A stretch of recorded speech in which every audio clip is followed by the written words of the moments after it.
ਵਾਹਿਗੁਰੂ ਜੀ ਕਾ ਖਾਲਸਾ, ਵਾਹਿਗੁਰੂ ਜੀ ਕੀ ਫਤਿਹ. Welcome to this segment of Khoj Gurbani's a-sabad-a-day. The recitation continues with the 16th sabad in Rag Sorat, composed by the 5th Nanak, Gur Arjan. And the sabad begins by highlighting the traps of power, the trap of status and greed that condition us, that we all experience, and suggests a way out, to be attuned to Naam, to Sabad, to the Guru. So let's begin our consideration of this Sabad. Sorat Mahalla Panjama, Rajan mein Raja Urajhaio. Rajan mein Raja Urajhaio. The king is entangled in the affairs of kingship. Manan mein Abhimani, and the haughty and the proud are gripped by the lure of honor, of status. Loban mein lobhi lobhayo. Loban mein, avarice, greed clings to the greedy. Tyo har rang rache gyani. But the wise ones are awash in the radiant love of the self. So the king is caught in the coils of royalty, the haughty are smitten by the lure of honor, the greedy hanker for more, but the wise, the gyani har rang rache. So we shouldn't be looking in this verse, the king, the arrogant, the avaricious.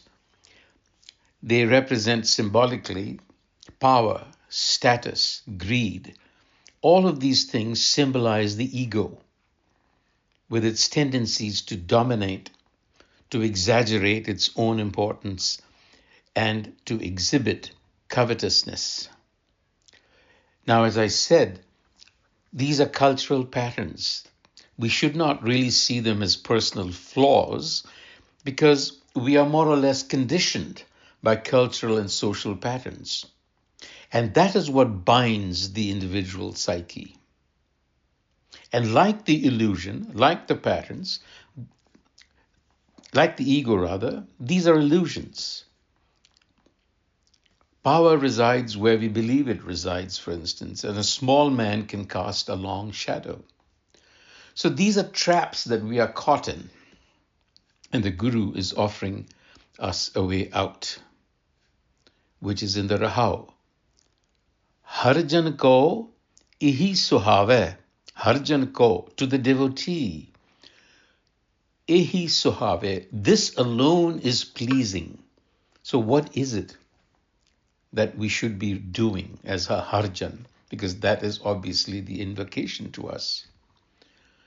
That is pekh nikatkar seva satgur.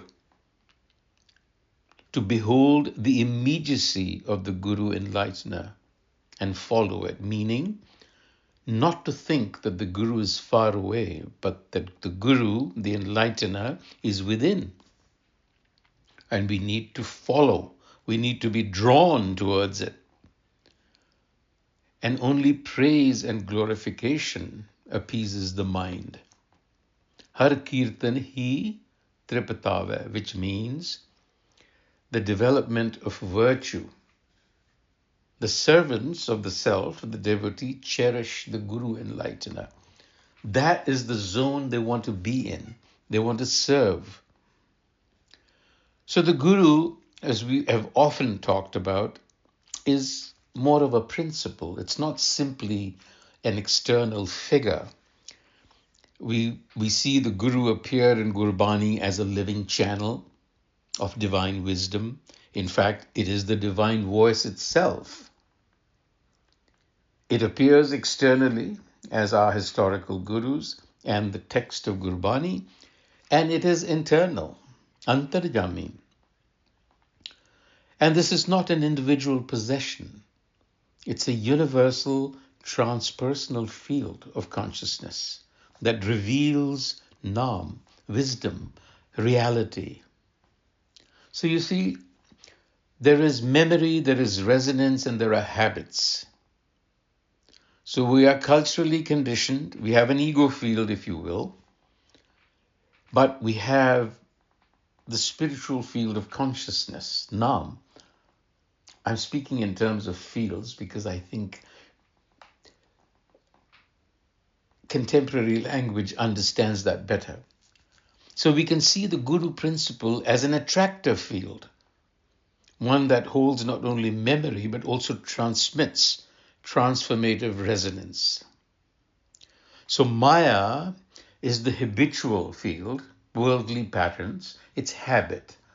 The Guru is the transformative field, and we need to, in fact, move, as we will see in the Sabad.